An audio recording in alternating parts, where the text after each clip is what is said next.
The Civil War was America's first large-scale photo reportage project. Because many important battles were so close to Washington DC and within easy reach of commercial studios, thousands of photographs were taken. However, Alexander Gardiner's sketchbook of the Civil War, published in 2 volumes in 1866, is amongst the finest, mainly because he assembled a team of first-class photographers such as Timothy O'Sullivan and George N. Barnard. But also Gardiner constructed his images into a chronological series, accompanied by lengthy descriptive captions and scrupulously crediting his photographers.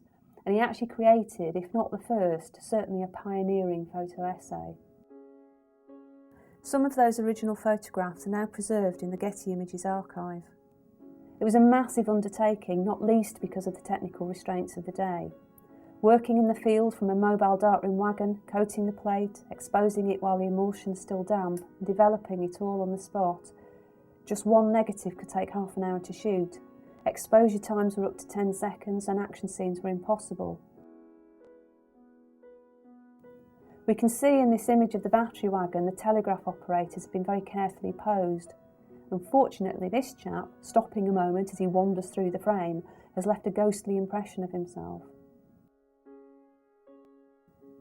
This sketch is called What Do I Want, John Henry? Gardiner and his team were embedded with the Union troops who were fighting to abolish slavery, so it's interesting to see John Henry, whether a fugitive slave or a free man, is still very much in a servile position. If you look closely at this landscape, you'll see camouflaged amongst the foliage and rocks the dead bodies at Slaughter Pen after the Battle of Gettysburg. It was usually Confederate dead who'd been left unburied, and there were no ethical issues around showing them or manipulating the scene. Sometimes bodies would be gruesomely dragged around and rearranged for photographic effect. The sketchbook was a commercial project intended as a souvenir of the war, but after 4 harrowing years of slaughter and destruction, very few copies sold, and Gardiner didn't make much money from it. However, that's what makes these prints, which have survived over 150 years and are now carefully conserved in our archives, so very rare and special.